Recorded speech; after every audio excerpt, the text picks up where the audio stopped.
हरे कृष्णा। श्रीमद् भागवत गीता यथारूप अध्याय 7 भागवत ज्ञान श्लोक संख्या 24।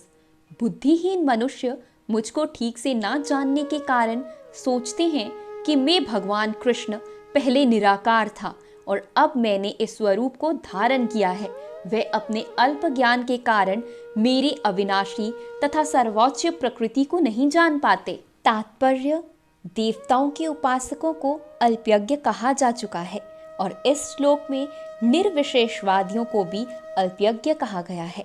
भगवान कृष्ण अपने साकार रूप में यहाँ पर अर्जुन से बातें कर रहे हैं, किंतु तब भी निर्विशेषवादी अपने अज्ञान के कारण तर्क करते रहते हैं कि परमेश्वर का अनंतः कोई स्वरूप नहीं होता। श्री रामानुजाचार्य की परंपरा के महान भागवत भक्त यमुनाचार्य ने इस संबंध में 2 अत्यधिक उपयुक्त श्लोक कहे हैं। हे प्रभु, व्यासदेव तथा नारद जैसे भक्त आपको भगवान के रूप में जानते हैं। मनुष्य विभिन्न वैदिक ग्रंथों को पढ़कर आपके गुण, रूप तथा कार्यों को जान सकता है और इस तरह आपको भगवान के रूप में समझा जा सकता है। किंतु जो लोग रजो तथा तमोगुण के वंश में हैं, ऐसे असुर तथा अभक्तगण आपको नहीं समझ पाते। ऐसे अभक्त वेदांत, उपनिषदों तथा वैदिक ग्रंथों की व्याख्या करने में कितने ही निपुण क्यों न हो, वे भगवान को नहीं समझ पाते। ब्रह्म संहिता में यह बताया गया है कि केवल वेदांत साहित्य के अध्ययन से भगवान को नहीं समझा जा सकता। परम पुरुष को केवल भागवतीय कृपा से जाना जा सकता है।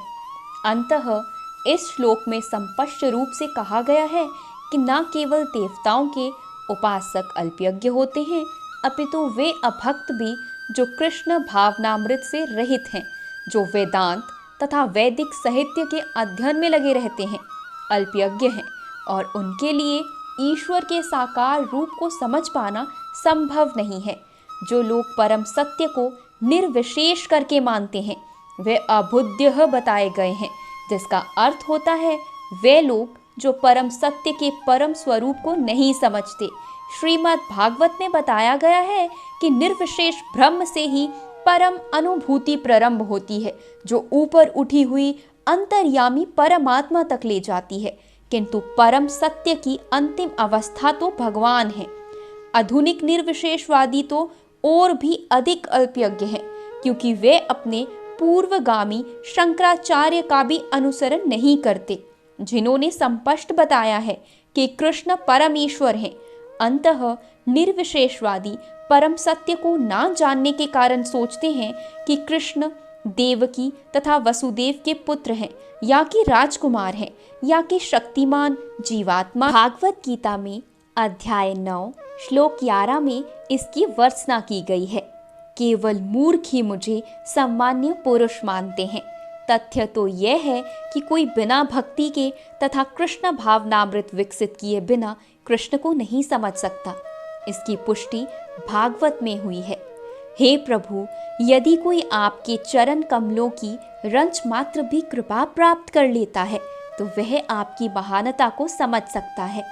किंतु जो लोग भगवान को समझने के लिए मानसिक कल्पना करते हैं, वे वेदों का वर्षों तक अध्ययन करने पर भी नहीं समझ पाते।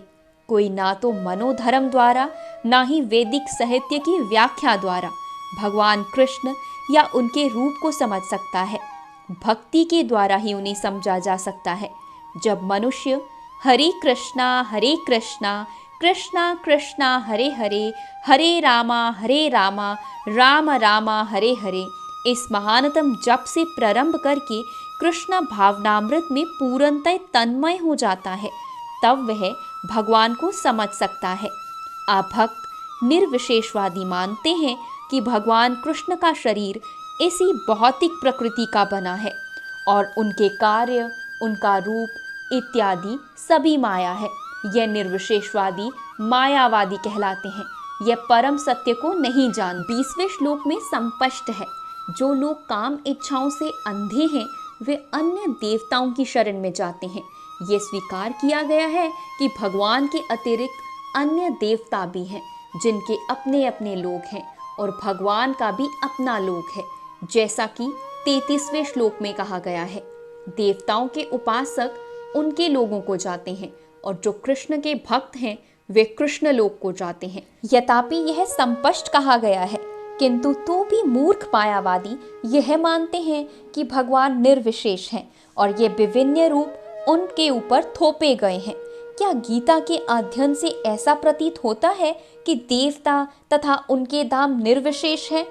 संस्पष्ट है कि ना तो देवतागण ना ही कृष्ण निर्विशेष हैं, वे सभी व्यक्ति हैं। भगवान कृष्ण परमेश्वर हैं, उनका अपना लोक है और देवताओं के भी अपने अपने लोक हैं। अंततः यह अद्वैतवादी तर्क की परम सत्य निर्विशेष है और रूप ऊपर से थोपा आरोपित हुआ है, सत्य नहीं उतरता। यह संस्पष्ट बताया गया है कि यह ऊपर से थोपा हुआ नहीं है। भागवत गीता से हम संस्पष्टतः समझते हैं कि देवताओं के रूप तथा परमेश्वर का स्वरूप साथ साथ विद्यमान है और भगवान कृष्ण सच्चिदानंद रूप है। वेद भी पुष्टि करते हैं कि परम सत्य अर्थात वे स्वभाव से ही आनंदमय हैं और वे अनंत शुभ गुणों के आगार हैं। गीता में भगवान कहते हैं, यद्यपि वे अजन्मे हैं तो भी वे प्रकट होते हैं। भागवत गीता से हम इन सारे तथ्यों को जान सकते हैं। अंततः हम ये नहीं समझ पाते कि भगवान किस तरह निर्विशेष हैं। यहाँ तक गीता के कथन है, उनके अनुसार निर्विशेषवादी अद्वैतियों का यह आरोपित सिद्धांत मिथ्या है। यहाँ यह स्पष्ट है कि परम सत्य भगवान कृष्ण के रूप और व्यक्तित्व दोनों हैं। हरे कृष्णा।